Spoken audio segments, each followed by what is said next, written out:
Hello student, good morning all of you. How are you? I hope you keep safe and stay at your home. Students, in during the days, our chapter 3 is processing. Today we will read page number 24. Our topic dispersal of water. Seed and fruits of plants growing near water are dispersed by water. पानी के पास जहाँ पर पानी बहता है, जैसे नदियाँ हैं, समुद्र हैं, पानी के आसपास उगने वाले पौधों के बीजों का विकिरण पानी के द्वारा होता है. Coconut and hydrilla are some plants whose seeds are dispersed by water. Coconut आप सब जानते हैं, नारियल का पेड़, और हाइड्रीला. कोकोनट एंड हाइड्रीला कुछ ऐसे पौधे हैं जिनके बीज पानी के द्वारा विकिरण होते हैं. डिस्पर्स्ड बाय एक्सप्लोजन, विस्फोट द्वारा बीजों का विकिरण. Some fruits like that a balsam and pea burst with a sudden jerk. कुछ फ्रूट जैसे बल्सम और पी मीन्स मटर है ना. बल्सम और पी के जो फलियाँ होती हैं वो अपने आप फट जाती हैं, और उनके बीज जब ज़्यादा पक जाती है ना बेटा, तो ये उनकी फली फट जाती हैं और बीज नीचे गिर जाते हैं. Thus their seed get scattered by explosion. इस प्रकार इन बीजों का विकिरण जो है विस्फोट द्वारा होता है. Animals, seed disperse as also done by many animals. बीजों का विकिरण कई जानवरों के द्वारा भी होता है. Seed some fruits that are eaten by some birds and animals. कुछ पक्षियों और जानवरों के द्वारा फल खाए जाते हैं. And pass out the animals body along with the body wastage.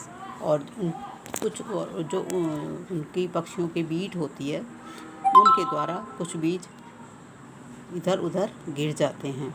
मान लो उन्होंने फ्रूट खाए और वो वहाँ से उड़कर दूसरी जगह चले गए. वहाँ पर दूसरी जगह जाकर अगर पक्षियों ने बीट कर दी या जानवरों ने अपना वेस्टेज किया दूसरी जगह जाकर, तो जो उनमें बीज होते हैं वो दूसरी जगह चले जाते हैं.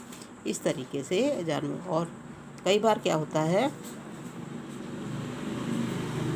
और बीजों का जानवरों के द्वारा विकिरण हो जाता है.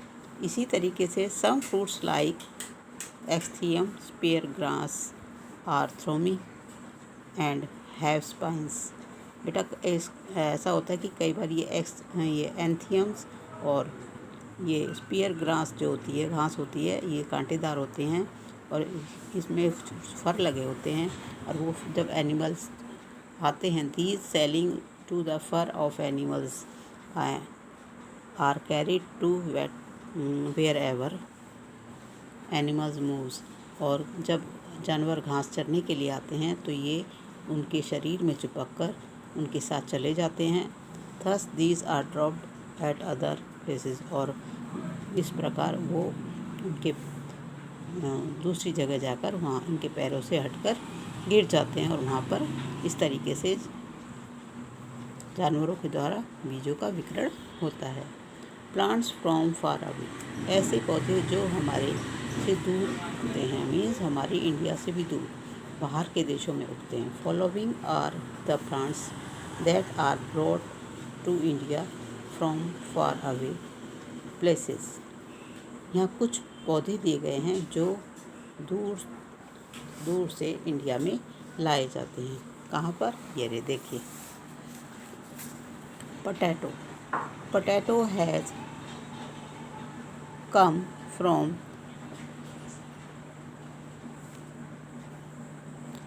पेरिस.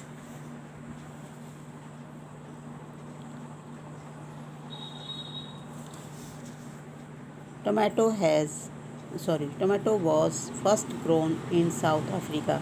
टोमेटो सबसे पहले साउथ अफ्रीका में हुआ था. कॉफ़ी ऑर्गेनाइज्ड फ्रॉम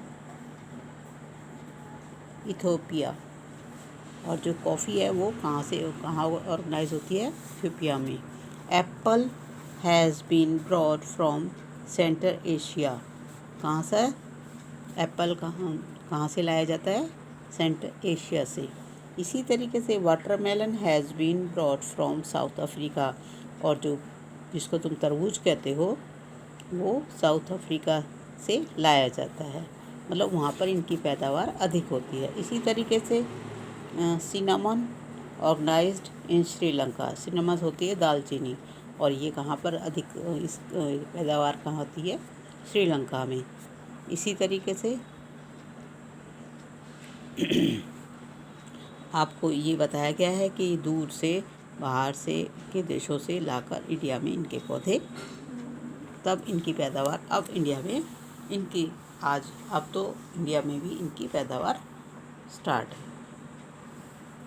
हो गई है। तो बच्चों, आज हमने डिस्पर्सल ऑफ सीड का बारे में पढ़ा, और हमारे इंडिया में दूर दूर से जो पौधे लाकर उगाए जाते हैं उनके बारे में हमने जानकारी प्राप्त की, और आपका ये चैप्टर आज कंप्लीट हुआ है।